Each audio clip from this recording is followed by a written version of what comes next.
What if your deepest pain wasn't a punishment, but a message? What if that breakup, that sudden silence, that unexplainable sadness was life's way of calling you inward? In this video, we explore the 4 quiet signs that karma is unfolding, not to break you, but to awaken you. If you're feeling lost, maybe it's not the end. Maybe it's the beginning of seeing clearly. 1. Sudden loss or profound suffering. When the earth cracks open beneath our feet, there is a moment in life when the ground disappears. Without warning, the earth beneath our feet crumbles, and we fall into a silence so vast, so aching, that even our own breath becomes unfamiliar. A phone call in the night, a diagnosis on white paper, a child gone, a partner walking away after years of promises. In that instant, something shatters, not only outside us, but within, and we do not know who we are anymore. In Buddhist teaching, these moments are not meaningless tragedies. They are not curses nor punishments from the universe. They are the blossoming of karma, not as a weapon, but as a bell of awakening, a call to return to the present moment, to truly see what is impermanent, and to understand what can never be lost. The Buddha never promised us a life without suffering. In fact, his very first teaching, given in the deer park of Sarnath, was the truth of dukkha, suffering, unsatisfactoriness, the deep unrest woven into the fabric of existence. He taught us not to run from it, not to disguise it in distractions or numbness, but to turn toward it like a friend, to hold it gently and look deeply into its roots. When sudden loss arises, it is easy to cry out, "Why me?" But in mindfulness, the question becomes softer. What is this moment asking me to see? There is a story from the Buddha's life about a woman named Kisa Gautami. Her only child died suddenly, and she was consumed by grief. Clutching the child's body, she went from house to house, begging for medicine to bring him back. People pitied her, but no one could help. Finally, she was directed to the Buddha. He listened to her sorrow without judgment. Then he said gently, "Go to every home in the village and ask for a mustard seed, but only from a house that has never known death." Kisa ran, hopeful, but in every home, she heard the same answer. "Yes, we have mustard seeds, but we have also lost someone, a father, a sister, a grandmother, a beloved." Slowly, the truth dawned. Her suffering was not unique. It was the thread that bound all human beings. She returned to the Buddha, weeping not only for her child, but for all who grieve. And in that moment of awakening, she let go, not of love, but of illusion. The nature of suffering, when seen clearly, becomes a doorway. That which we thought would destroy us can become the very thing that opens us, not easily, not quickly, but patiently, like rain carving stone. In my own journey as a practitioner, I have sat beside many who have lost everything. A mother who buried her son in the cold earth, a man who lost his sight and wept not for the darkness, but for the beauty he could no longer see, a young girl whose body was marked by violence, yet who still reached for the sunlight through her window every morning. What they taught me was not how to fix pain, but how to be with it. In mindfulness, we do not push pain away. We do not label it as bad or unwanted. We say, "Hello, my sorrow. I see you. I will sit with you." And as we breathe with that sorrow, something astonishing happens. It begins to breathe with us. It softens. It teaches. It becomes a river instead of a storm. There is an ancient tree in the mountains of northern Vietnam, near a monastery where I once walked every morning. That tree had been struck by lightning decades ago. The wound remained raw, dark, jagged, But from its broken trunk, green shoots emerged. It bloomed each spring. The monks called it the tree of resilience. Its pain was not hidden. It was carried like a crown. That is how we must carry our loss. Not by pretending it never happened, not by moving on too quickly, but by letting it shape our compassion, by understanding that pain carves channels in our hearts where love can flow more deeply. The Buddha said, just as a candle cannot burn without fire, men cannot live without a spiritual life. And suffering is often what awakens that life within us. When everything we clung to falls apart, what remains? Only the present moment, only our breath, only the truth that we are alive, and that this moment is both fragile and miraculous. You may ask, how can I continue when everything has collapsed? And I would say, take one breath, just one. Place your hand on your chest. Feel the life still moving in you. That is enough for now. Suffering, when it first arrives, feels like exile, but over time, it can become a kind of homecoming, not a return to who we were, but a meeting with who we truly are, beneath all roles, plans, and names, the self that knows how to endure, the self that knows how to love without condition. One evening, during a retreat in Plum Village many years ago, a young man asked me, what do I do with my grief? It feels like a stone in my chest. I smiled and answered, then carry it gently, and one day it will become your teacher. I have seen this truth unfold too many times to doubt it. The most broken-hearted people often become the most tender, the most wise. They do not speak loudly, but when they do, the room listens. If you are walking through loss now, if your world has gone quiet with absence, I invite you not to rush through it. Let the sorrow speak. Let it teach you how to bow. Let it show you where your attachments hid and where your true strength resides. There is a saying in the Dhammapada, greater than the one who conquers in battle, 1,000 times 1,000 men, is he who conquers himself. The conquest of the heart is the most noble, and loss, if we allow it, can be the sword that breaks open the armor we've worn too long. There will be days when you want to forget. Let them pass like clouds. There will be nights when the silence screams, hold yourself as you would a crying child. And there will be mornings when a bird sings, and you will remember how beautiful the world is. Even now, you are not alone. Your pain is a path.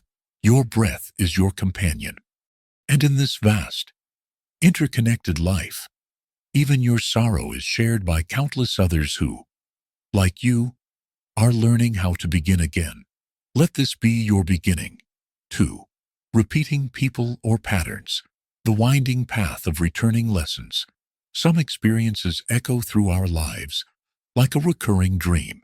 We leave one relationship on only to enter another with the same heartache. We escape one job to find the same sense of disrespect or resentment. The faces may change, the cities may shift, even the years may pass, but the emotion returns, circling back like a bird to the same crooked branch, and we wonder, why does this keep happening to me? In Buddhism, this cycle is not a mystery but a mirror. What appears as external repetition is often the unfolding of internal karma. The patterns that revisit us are not accidents. They are teachers. They come not to punish us, but to help us see what remains unresolved inside. The Buddha taught that our actions, body, speech, and mind create imprints, like seeds planted in the field of consciousness. These seeds do not vanish with time. They wait, and when the conditions are ripe, they bloom. That blooming may look like yet another betrayal, another disappointment, another heartbreak. But underneath it all is a single question, whispered quietly by the universe. Will you respond the same way again? Or will you awaken? In the Pali Canon, the Buddha often spoke of samsara, the endless cycle of birth and death, not just across lifetimes, but within this very life. The way we are reborn again and again into similar thoughts, similar choices, similar suffering, until we stop, until we see. When I was a young monk, I often wondered why certain people seemed to trigger me in the same way.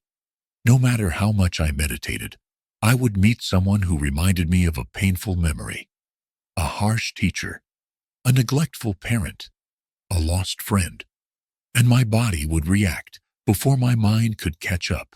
My heart would close, my breath would tighten. It was only later, through walking meditation and deep listening, that I realized the world was not repeating itself. I was. The pattern was not out there. It was within me, a samskara, a habitual formation, shaped by past experience and held in place by fear and ignorance. And every time life brought me another mirror, I had the same choice, to react from habit or to respond with awareness. There is an old Japanese tale about a man who falls into a deep hole. He climbs out, only to walk the same road the next day and fall in again. On the third day, he walks carefully but still stumbles into the hole. By the fifth day, he remembers to cross the street. By the seventh, he takes a different road altogether. This is the journey of liberation, not always dramatic, not always sudden, but subtle, patient, steady. We begin by noticing, then by changing, and finally, by transforming. In our modern world, where speed is often mistaken for progress, repeating patterns can feel like failure. We think, I should have learned this by now. But in the Dharma, repetition is not failure, it is invitation, a spiral staircase, not a circle. Each turn brings us closer to the center of understanding. If we are willing to walk with awareness, when we encounter the same kinds of people, those who disrespect, manipulate thoughts, or abandon us, we can pause and ask, what in me is being invited to heal? What belief am I carrying that makes space for this dynamic? Do I believe I am not worthy of kindness? Do I confuse love with suffering? Do I find safety in the familiar, even when it hurts? The truth is, we do not attract what we want. We attract what we are ready to face. There is a woman I once guided on retreat who had been through 3 marriages, each with a man who grew cold and critical over time. She asked me, why do I keep choosing the same kind of partner? I did not answer quickly. Instead, I walked with her around the lake. In silence, after some time, I said, perhaps it is not about the men. Perhaps the question is, what is the wound in you that recognizes this pattern as home? She wept, not because of the past, but because something had shifted. She was no longer just a victim of circumstance. She was a participant in her own awakening. When we break a pattern, we do not just free ourselves, we free generations. The karma we interrupt today may have run through our ancestors, our culture, even our past lives. But with a single mindful breath, we begin to change the course of rivers. This is why the Buddha taught the importance of vipassana insight, to see deeply into the causes and conditions of our suffering, not just to cut the branches of our pain, but to touch the roots. The moment we bring awareness to the pattern is the moment it begins to dissolve. But insight is not enough. We must also cultivate metta, loving kindness, for ourselves, first and foremost, because patterns are not born in cruelty, but in fear. They are the walls we built as children to feel safe, the reactions we repeated, because no one showed us another way. To bring loving kindness to our patterns is not to excuse them, but to embrace the wounded child inside them, to say, I see why you did that, and I am here now, to choose differently. In my daily practice, I often return to this simple mantra. This is a pattern. I do not have to become it. With each repetition of this phrase, I create space between stimulus and response, a moment wide enough for freedom to enter. In the forest near my hermitage, there is a path that loops around the lotus pond. For years, I walked it in the same direction, every morning, until one day, I turned the other way. The scenery was the same, but my perspective changed. I saw different trees, heard different birds, even the wind felt new. That is what it feels like to step out of a pattern. Nothing outside may change, but inside, everything does. You may not yet be ready to choose a different path. That is okay. Begin by seeing the one you are on. Bow to the footsteps that brought you here. They are not wrong. They are just incomplete. Then, when your heart is steady, take one breath in a new direction. The Buddha said, as irrigators guide water to fields, as archers direct arrows, as carpenters shape wood, so the wise shape their minds. To reshape the mind is not to erase the past.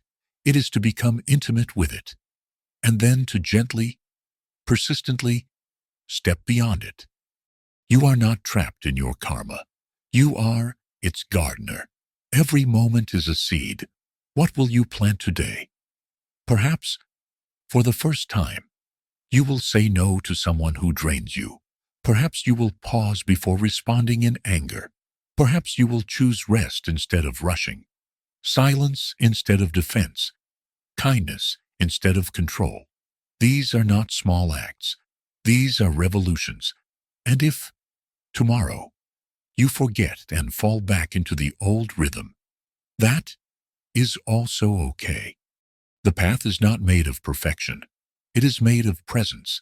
Each time you return to awareness, you shorten the distance between the life you are living and the life that wants to emerge through you. You are not here to be perfect. You are here to be awake.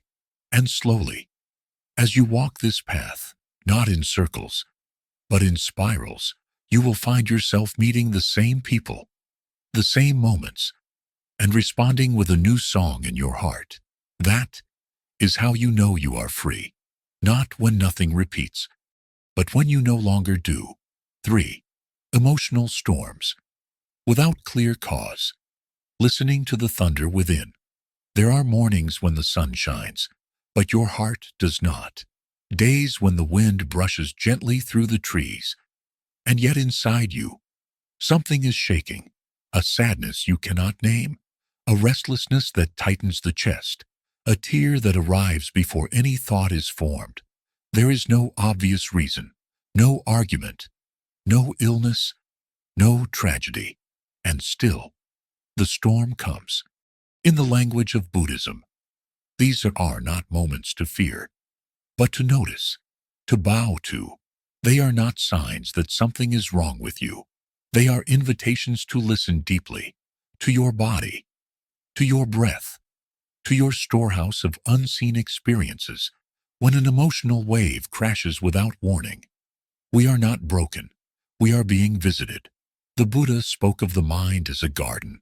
Some seeds are visible on the surface: joy, anger, compassion, fear. Others lie beneath, buried deep in the soil of our consciousness. These hidden seeds are called bhajja, karmic imprints from our past actions, words, and thoughts, as well as those inherited from our ancestors, our culture, even previous lives. And sometimes, without warning, these seeds ripen. A wave of grief may rise not because of today, but because of a sorrow left uncried from a decade ago.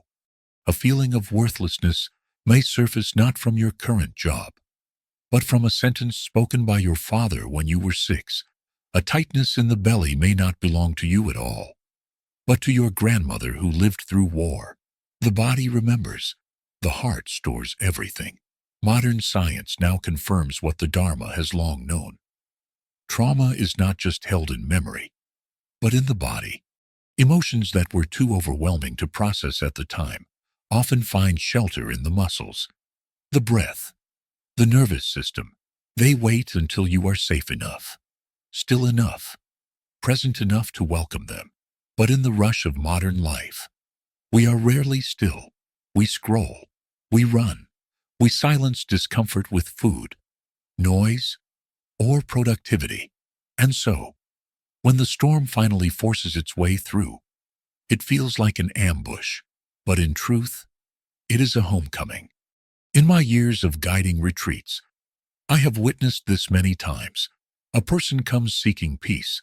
They sit, they breathe, and suddenly they begin to cry, not from sadness, but from recognition.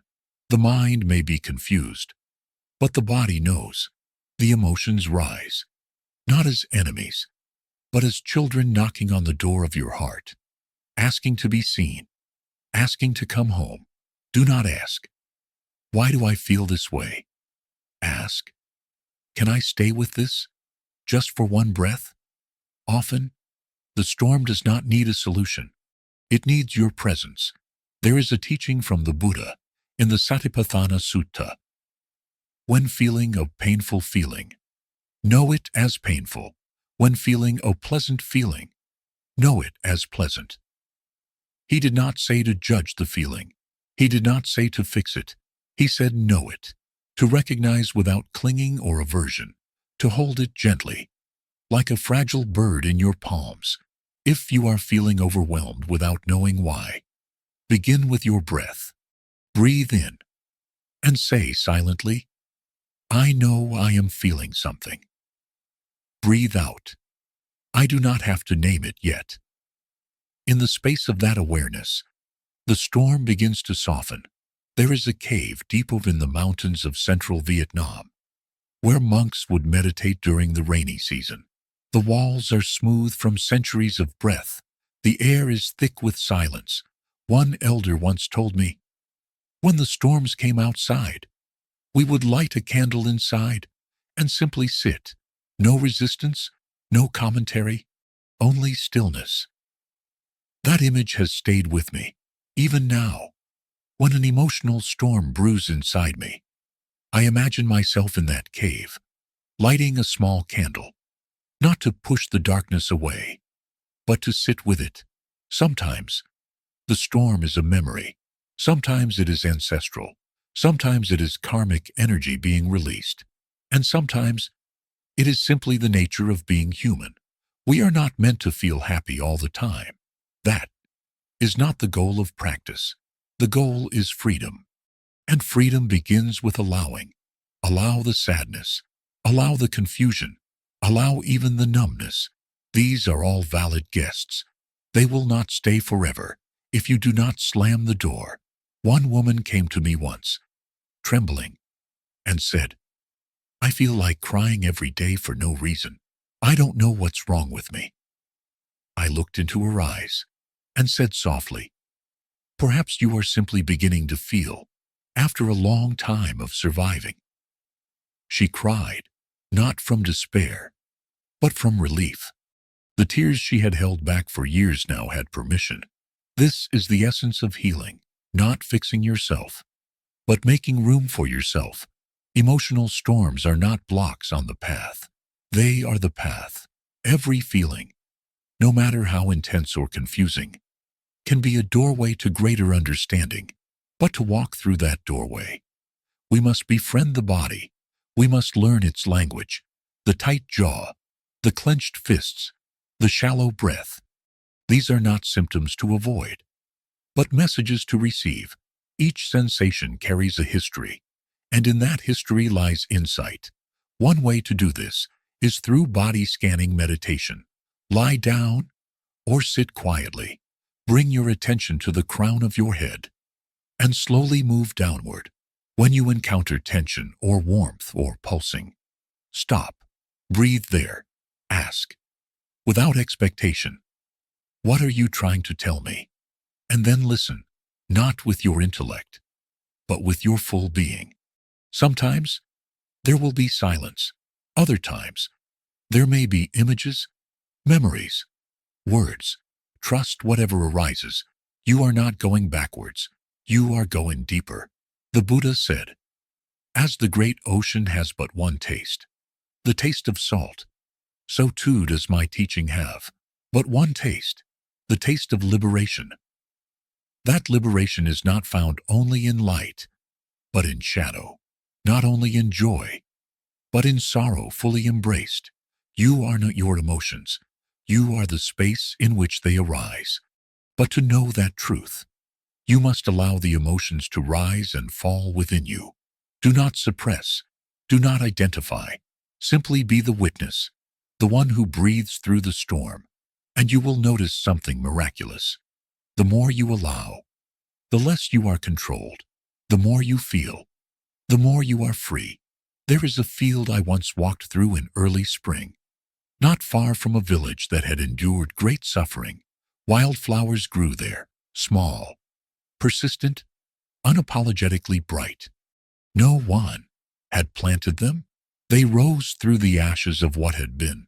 That is how healing happens, quietly, unexpectedly, through presence, not pressure. If today you are caught in an emotional wave, do not fight it. Ride it with the steadiness of your breath. Let the wave carry you, not to destruction, but to understanding. And when it passes, and it will, you will emerge not weaker, but wiser, not emptier, but more whole. The storm within you is not a flaw. It is the sky remembering its rain. For life pushing you into solitude or surrender, the sacred art of being alone. There are seasons in life when everything begins to fall away. Friends drift without goodbye. Loved ones leave. The work that once filled your days with meaning suddenly feels foreign. Invitations stop coming. Voices quiet. And one morning, you wake and realize you are alone, not just in the physical sense, but in a deeper way, emptied of attachment, of company, of roles. It feels as though life has exiled you. It feels like abandonment. But in Buddhist practice, this quiet space is not exile. It is arrival. When life pushes you into solitude, it is not to punish you, it is to prepare you. In the stillness of being alone, you meet yourself without distraction. You begin to hear the echo of your own breath, the sound of your thoughts unmasked, the deep silence that was always there beneath the noise. And though it may begin as loneliness, this space can become sacred if you are willing to stay. The Buddha knew solitude well. He left the palace at the height of comfort and privilege, not to escape people, but to escape illusion. He wandered the forests and riverbanks alone, sat beneath the Bodhi tree alone, awakened alone beneath the stars of Gaia, and in that aloneness, he encountered something vast, not emptiness, but interbeing, not isolation, but truth.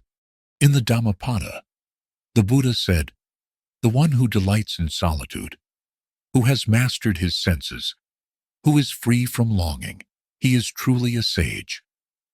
To be pushed into solitude is to be offered a rare mirror, one that reflects not who you are to others, but who you are without them. When everything is stripped away, what remains? When no one is watching, how do you treat yourself? These are the questions solitude whispers when the world goes quiet. Often, the solitude comes not by choice but by force. A breakup, a death, a betrayal, a relocation, or simply an inner calling to step away. The karmic seeds ripen, and suddenly, everything that tethered you dissolves. At first, this feels like drowning, but in time, you realize that what you're experiencing is not drowning. It is being taught to breathe in a new way. During a silent retreat many years ago, I met a man who had lost both his job and his partner within the span of 1 month. He came seeking relief, but he couldn't sit still. The silence terrified him. It feels like I'm disappearing, he said. I placed my hand gently over my heart and said, sometimes we must disappear from the world to find the part of us the world cannot touch. He didn't speak for the rest of the retreat, but on the final day, I saw him walking slowly around the lotus pond, alone, smiling, not with happiness, but with peace. He had stopped resisting solitude, and in that surrender, he discovered space. To be alone is not to be incomplete. It is to be whole without reinforcement. In solitude, the need to perform dissolves. There is no one to impress, no one to become. There is only this breath, this step, this tender moment of being. But this path is not always easy. The first stages of solitude can feel like grief. You grieve who you used to be in relationship to others. You grieve the noise that once shielded you from yourself. You may even grieve your own reflection. That grief is part of the process. Do not rush it. Bow to it. Let the tears fall if they must. You are not breaking. You are shedding. Nature understands this. Look at the trees in winter. They do not resist the falling of leaves. They do not panic when their branches grow bare. They do not cling to the past seasons. They grow still, roots deepening into the soil, trusting the return of spring. Your solitude is winter's embrace, a time of inward growth, of silent blooming. In solitude, everything speaks more clearly. The wind carries messages. The sun offers counsel. Even the silence becomes a teacher. But to hear these voices, you must first stop filling the space with distractions. No phone, no noise, just presence. It is here, in the depth of your own company, that wisdom arises. You may begin to notice the small things again, the way your feet meet the earth, the texture of your breath, the pulse behind your ribs. These are not minor details. These are doorways into reality. There is a story from the Zen tradition of a monk who asked his master, "What is the way?" The master replied, "Your ordinary mind. That is the way." The monk was confused. "But how do I follow it?" The master said, "If you try to follow it, you move away from it." Solitude teaches this lesson intimately. You don't have to chase enlightenment. You only need to stop running from what is already here. And what is here, in solitude, is everything. Your joy, your pain, your longings, your silence, all of it waiting patiently for you to return. During my own years of deep retreat, there were times I longed for companionship, for affirmation, for touch. But I learned that what I truly longed for was not another person. It was a return to my own heart. And the more I softened into aloneness, the more I realized I am not alone. I am with the trees, with the ancestors, with the breath of the world. That is the secret of solitude. It shows you that you were never truly separate. When karma removes people or plans from your life, do not see it as cruelty. See it as clearing. The space that opens is not a void. It is a canvas. And what you paint upon, it is your true path. Surrender, too, is misunderstood. It is not giving up. It is giving in to the truth of this moment. It is releasing resistance and allowing life to flow through you, as it always intended to. In surrender, you stop trying to fix what cannot be fixed and begin to feel what needs to be felt. You surrender not because you are weak, but because you are finally strong enough to stop holding what was never yours. There is a Buddhist saying, "Let go or be dragged." Solitude and surrender are the twin wings of this letting go. One empties your life of noise. The other empties your heart of struggle. And together, they carry you back to yourself. If you find yourself now in a season of solitude, do not rush to escape it. Sit with it, walk with it, let it work on you. Let it show you what remains when everything else falls away. Because what remains, that stillness, that breath, that presence, that is the ground of awakening. And when the time comes for connection again, for community, for love, you will meet it not from hunger, but from wholeness. You will not need others to complete you. only to walk beside you. That is the gift of solitude. That is the power of surrender. You do not need to be found. You only need to stop leaving yourself.